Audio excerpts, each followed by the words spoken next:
تھا حضرت سیدہ عائشہ صدیقہ رضی اللہ تعالی عنہا ارشاد فرماتی ہیں کہ شعبان کی 15ویں رات تھی، یعنی شب برات کی رات۔ فرماتی ہیں شعبان کی 15ویں رات تھی، میں نے اچانک نظر ڈالی تو حضور میرے بستر میں تھے، پھر میری نظر پڑی تو حضور نہیں تھے۔ میرے دل میں گمان آیا، خیال آیا کہ شاید کسی اور زوجہ کی طرف حضور کا میلان تباہ ہو گیا ہو، وہاں تشریف لے گئے ہوں۔ فرماتی میں اٹھی باہر گئی تو نبی کریم علیہ السلام جنت البقیع میں تھے، قریب ایک جگہ پہ حضور دعائیں مانگ رہے تھے۔ فرماتے میں گیا تو حضور فرمانے لگے، ابو بکر کی بیٹی تو نے کیا گمان کیا کہ اللہ کا رسول تیری حق تلفی کرے گا؟ عرض کی حضور آپ مالک ہیں، کہیں اور جانا چاہیں تو میری طرف سے پابندی نہیں۔ کہتی ہے وہاں کھڑے کھڑے میرے رسول کریم نے بیان فرمایا، یہ ترمذی کے لفظ ہیں۔ حضور نے فرمایا عائشہ یہ شعبان کی 15ویں رات ہے، مدینے میں سب سے زیادہ بکریاں بنو کلب کا قبیلہ پالتا تھا۔ فرمایا آج کی رات بنو کلب کے قبیلے کی بکریوں کی تعداد کے مطابق اللہ میری امت کے لوگوں کی بخشی فرما دے گا۔ یہ وہ رات ہے۔ جناب عائشہ صدیقہ رضی اللہ تعالی عنہ نے بات رات کو سنی تنہائی میں نبی پاک سے، رات کو تنہائی میں حضور سے سنی، سویرے جناب عائشہ نے کل امت کو بتائی۔ اگر یہ بات اہمیت والی نہ ہوتی تو بی بی صاحبہ آگے روایت کرتی، یہ کتابوں میں آتی، یہ لوگوں کو بتاتی۔ حضرت عائشہ نے روایت کیا اور مولا علی شیر خدا نے تو کھل کے کہا، ابن ماجہ میں حضرت علی سے پیار کرنے والوں کے لیے الگ عنوان، مولا علی نے کھل کے فرمایا شعبان کی 15ویں رات کو رات عبادت کرنا اور سویرے روزہ رکھنا۔ حضرت علی کے لفظ بائی نہیں سیاستہ میں، رات کو روز عبادت کرنا، دن کو روزہ رکھنا۔ ویسے تو رب کریم ہر روز تہجد کے وقت پہلے آسمان پر نزول اجلال فرماتا ہے اور لوگوں کو فرماتا ہے کوئی بخشش مانگنے والا؟ اور فرمایا ہر روز تہجد کے وقت یہ اعلان ہوتا ہے، پر شب برات کو نا شروع رات سے یہ اعلان شروع ہو جاتا ہے۔ ادھر دیکھو میری طرف، مغرب سے اعلان شروع ہو جائے گا۔ اللہ کرے آپ کو سمجھ آئے، اللہ کرے آپ کو، اور بھائی یہاں بار لوٹ سیل لگ جائے، یہاں ابھی سیل لگ جائے، 5000 والا جوڑا 1500 میں تو رش ختم ہوگا۔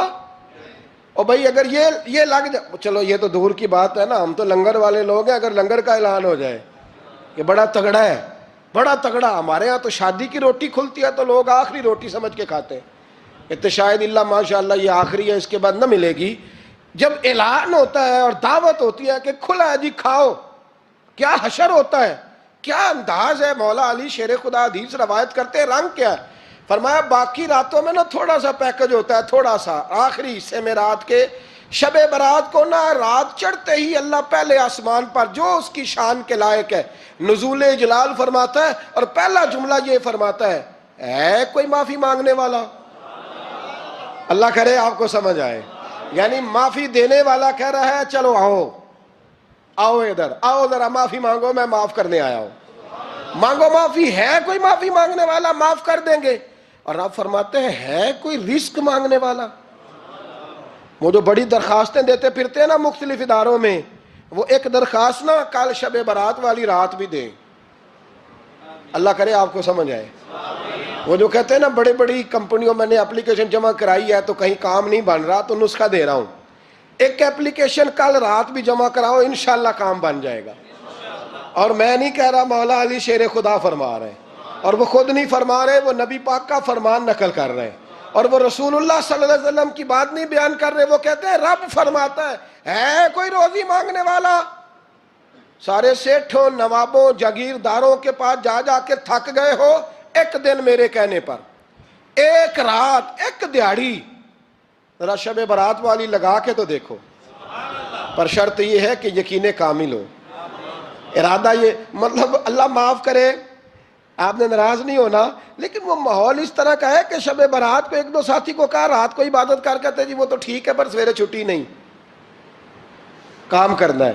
یعنی رب کہہ رہا ہے کہ تو آ جا شب برات کی رات، جو مانگے گا وہ تجھے، لیکن یہ ادھر نہیں توجہ کر رہا، یہ کہتا ہے سویرے 10 بجے دکان نہ کھلی تو مشکل ہو جائے گی، دفتر نہ گیا تو حالات آپ دیکھیں ذرا۔ اب جب یقین اس طرح کا ہو تو پھر تو بھائی ساری زندگی اداروں میں درخواستیں دینی ہیں، پھر آپ جیسا آپ کا مزاج ہوگا۔ اللہ تعالیٰ تو بندے کے گمان کے قریب ہے، تو میرے رسول پاک علیہ السلام نے ہمیں یہ میسج دیا، پیغام دیا، فرمایا اس رات جو اولاد مانگے گا رب اسے بھی عطا فرمائے گا، اس رات جو اللہ سے بخشش مانگے گا اللہ اسے بھی دے گا، اس رات جو رب کریم سے عزت مانگے گا اللہ اسے بھی عطا کرے گا۔ شارحین نے لکھا اس رات جو رب سے پردہ پوشی مانگے گا اللہ اسے پردہ پوشی بھی عطا کرے گا، جو جنت کا سوالی ہوگا رب اپنے فضل سے عطا فرمائے گا۔ کوشش فرمائیں، کوشش فرمائیں۔ 10 محرم کو ہمارے ہاں لوگ جاتے ہیں قبرستان، وہ کسی حدیث سے ثابت نہیں، میں منع نہیں کر رہا، جائیں 9 محرم کو جائیں، 10 کو جائیں، 11 کو جائیں، 8 کو جائیں، سفر میں جائیں، ربیع الاول میں جائیں، قبرستان میں جب بھی جائیں منع نہیں ہے، لیکن شب برات والی رات تو خود رسول کریم گئے ہیں نا قبرستان۔ اب جو بات میں نے سمجھانی ہے اس کو سمجھیں، نبی پاک کی والدہ کا مزار نہیں ہے وہاں جنت البقیع میں، حضور کے کو بھائی بہن، حضور کیا کرنے گئے؟ امت کی بخشش کے لیے گئے۔ شب برات کی رات لالچی نہ بنے کہ صرف میں نے اپنے لیے روزی مانگنی ہے، کل امت کے لیے مانگے رب کریم سے، مانگے اپنے بھائی کے لیے، مانگے اپنی بہن کے لیے، مانگے اپنے بیٹے کے لیے، مانگے اپنی بیٹی کے لیے، مانگے اللہ کریم سے۔ یہ مانگنے کی رات ہے۔ پچھلی راتی رحمت رب دی کرے بلند آوازہ، بخشش منگن وارے کارن کھلا جے دروازہ، آئیں اللہ کی بارگاہ میں اس رات کو کھل کے دعا مانگیں۔ قبرستانوں میں نا کچھ قبریں ایسی ہیں کہ جو بتاتی ہیں کہ سالوں بیت گئے ہیں کوئی آیا نہیں، کچھ قبریں بتاتی ہیں، اور کچھ بڑے قبرستان بڑے شہروں میں ایسے بھی ہیں کہ جن کا گورکن کہتا ہے کہ مجھے کمیٹی نے کہہ دیا ہے جہاں 4-5 سال کوئی نہ آئے وہاں نئی قبر بنا دیا کرو، وہاں نئی قبر بن جاتی ہے معاذ اللہ۔ او بھائی کچھ ہیں ایسے، کچھ ہیں، یہ جائیں نا اکبر بادشاہ یہاں لیٹا ہے لاہور میں تو شعر لکھا ہوا ہے، بر مزارے ماں غریباں نے گلے پروانہ سوزز نے صدائے بلبلے، فارسی کا مقولہ لکھا ہے اس کی قبر پہ، کہتا ہے میں وہ غریب ہوں، اعلیٰ بادشاہ ہے مقبرے میں لیٹا ہے، کہتا ہے میں وہ غریب ہوں کہ نہ یہاں کوئی پروانہ آتا ہے نہ بلبل آ کے گیت گاتی، کوئی آتا ہی نہیں، کوئی فاتحہ نہیں پڑھتا، کوئی فاتحہ نہیں پڑھتا۔ او بھائی کئی قبریں ایسی ہیں جن پہ سالوں بیت گئے کوئی لوٹا نہیں۔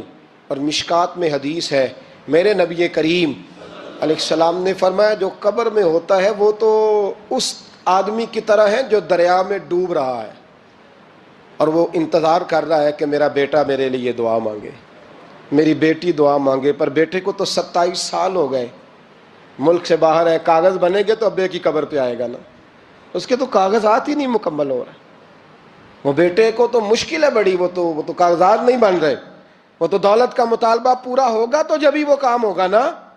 انتظار ہو رہا ہے قبروں میں میرا بیٹا دعا کرے، میرا بھائی دعا کرے، اور اگر بچہ دفن ہے تو وہ کہتا ہے میری ماں دعا کرے، میرا باپ دعا کرے۔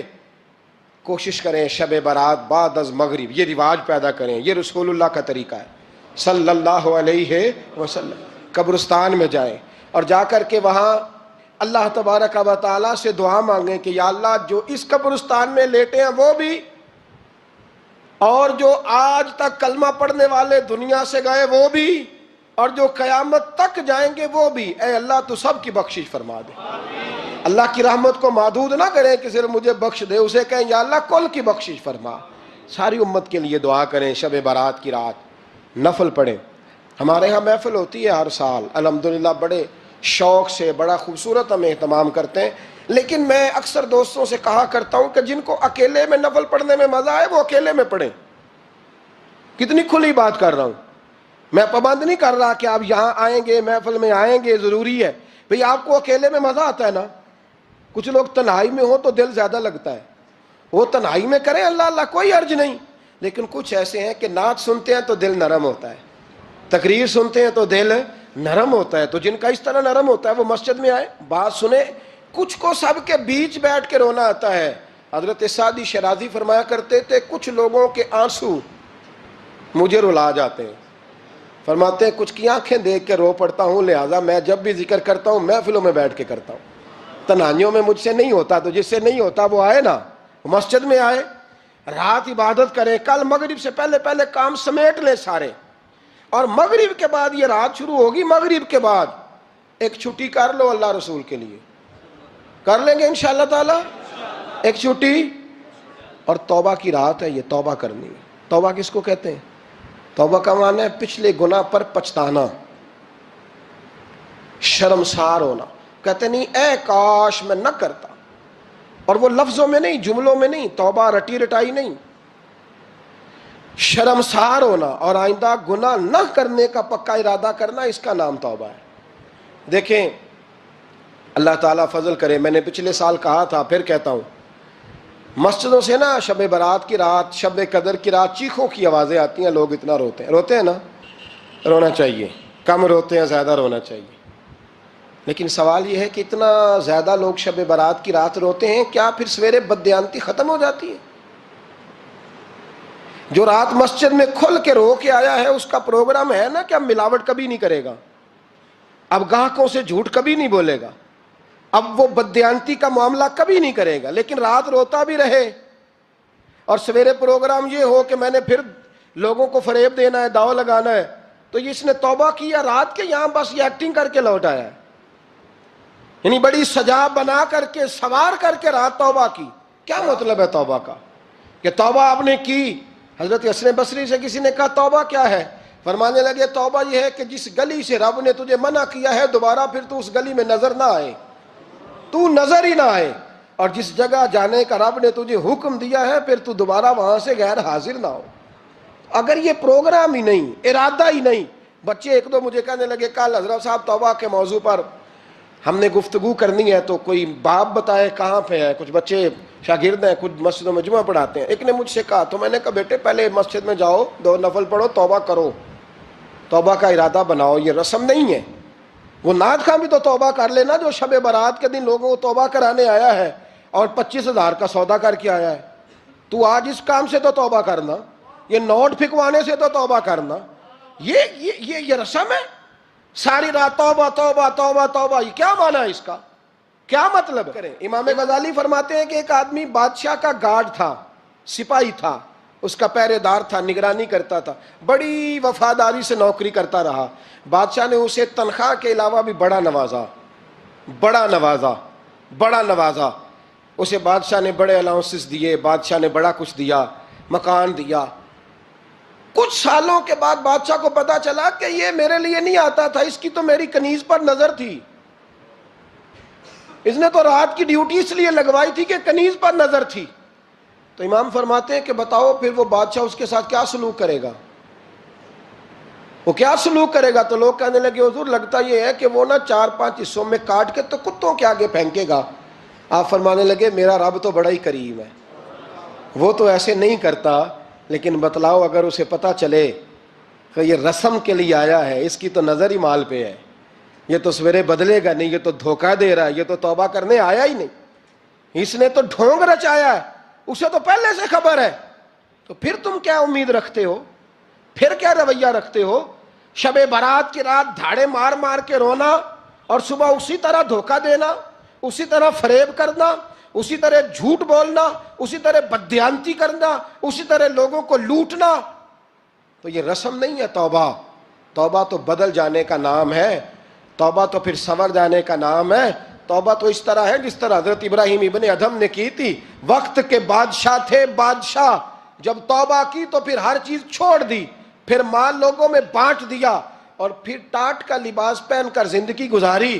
لوگوں نے کہا حضور یہ تبدیلی ہے؟ فرمایا تبدیلی نہیں، یہ میری توبہ ہے، یہ میری توبہ ہے۔ جب توبہ کی تو پھر بدل کے کی، جب توبہ کی تو پھر تبدیل کیا آپ نے۔ یہ کیا توبہ ہوئی؟ ساری رات روتے رہے، سویرے دکان پہ جا کے پھر قسم اٹھائی کہ مجھے تو پڑتا ہی 11,000 کا ہے، یہ توبہ ہے؟ تو آپ نے اور میں نے توبہ کرنی ہے تو انشاءاللہ تعالیٰ اس طرح کرنی ہے کہ پھر 15ویں شعبان کو بدل جائے۔ یہ جو موقع آتے ہیں نا شب برات کے، شب قدر کے، یہ بنیادی طور پر اللہ تعالیٰ کی طرف سے دی ہوا موقع ہوتا ہے کہ چلو تمہیں چانس دیتے ہیں، تمہیں چانس دیتے ہیں، پابندی کوئی نہیں، لیکن رب کی طرف سے نا موقع ملتا ہے، چلو تمہیں ایک موقع دیتے ہیں، چلو اپنے آپ کو کلیئر کر لو، تمہیں موقع دیتے ہیں۔ یا اللہ کیا کرے؟ کچھ بھی نہیں، آ کے نا سچے دل سے 2 رکعتیں پڑھ کے توبہ کرو، عرش کا مالک پچھلے سارے ہی معاف کر دے گا۔ کچھ بھی نہیں، آؤ موقع ہے۔ ان لوگوں کی باتوں پہ نہ جائیں جو بلا وجہ پریشان کرتے ہیں۔ ہمیں بھی روز ہی سوال آتے ہیں، دل نہیں کرتا، کچھ باتیں ایسی ہیں جو کرنے کو طبیعت نہیں چاہتی، میں کروں گا بھی نہیں۔ لوگوں کو شب برات کا حوالہ بھی نہیں مل رہا، حالانکہ ترمذی شریف میں حدیث موجود ہے، صحاح ستہ کی روایت ہے، ترمذی میں موجود ہے۔ پہلے کہتے ہیں صحاح ستہ سے دکھاؤ، جب صحاح ستہ سے مل گئی تو آپ اور کدھر جانا ہے؟ اور ابن ماجہ میں موجود ہے مولا علی کی روایت، اور ذرا ترتیب دیکھیے گا، یہ ترمذی کی حدیث ہے، اور امام ترمذی نے تو پورا باب باندھا ہے 15ویں شعبان پر، پورا باب۔ اب تمہاری مرضی ہے، اگر تم نئی بات کو سمجھنا چاہتے۔ اور مجھے پتا کیوں یہ شب برات کیا لگتا ہے، مجھے کبھی کبھی یوں لگتا ہے کہ رب فرماتا ہے کہ رمضان سے 15 دن پہلے ہی پکی سچی توبہ کر لے، تیاری کر، پاک صاف ہو جا، تاکہ جب رمضان آئے نا تو پھر تجھے پاک ہونے کی ضرورت نہ پڑے، بس پھر تو آتا جائے اور میں تیرے اوپر رحمت نچھاور کرتا جاؤں۔ بس تو پہلے ہی تیاری کر، 15 دن پہلے ہی، 14 دن پہلے تیار ہو جا۔ کل رات اپنے آپ کو ذہنی طور پر تیار کریں، بچوں کو تیار کریں، گھروں کو تیار کریں۔ اب جب مہمان آتے ہیں نا بڑا کچھ کرتے ہیں، شب برات آئے تو مصلے ایک دفعہ دھویا کریں، ایک دفعہ مصلے دھویا کریں۔ فرش دھوتے ہیں نا، مہمانوں نے آنا ہے تو ایک کمرے کا فرش دھو کے صاف کریں کہ خواتین نے یہاں ساری رات نماز پڑھنی، یہ ارادے بنائیں۔ جس طرح آپ کہتے ہیں نا رات کو سفر کرنا ہے تو دوپہر میں تھوڑا آرام نہ کر لوں تو کل دوپہر میں آرام کر لیں، تاکہ رات کو رب رب کرنا آسان ہو جائے، اللہ کی بارگاہ میں بیٹھنا آسان ہو جائے۔ مکمل طور پر ذہنی طور پر اپنے آپ کو تیار کریں۔ یہاں بھی محفل ہوگی انشاءاللہ، عشاء کے متصل بعد شروع ہو جائے گی، 12 بجے تک محفل چلے گی، پھر 12 بجے کے بعد نماز تسبیح پڑھی جائے گی، پھر 1 بجے پھر دوبارہ آپ کو اجازت دی جائے گی، کوئی انفرادی طور پر گھنٹہ سوا اپنی الگ سے کوئی عبادت کرنا چاہے تو وہ تب بھی ممکن ہو، جیسے آپ کو موقع بنے۔ میں کہہ چکا ہوں، لیکن وقت ضائع نہ کرنا، گولڈن چانس ہے، اس کو مس نہ کرنا، یہ شب نجات ہے، اس کے ضرور قریب جانا۔ رب کریم سمجھنے کی توفیق عطا فرمائے۔ آخر دعوایا ان الحمدللہ رب العالمین۔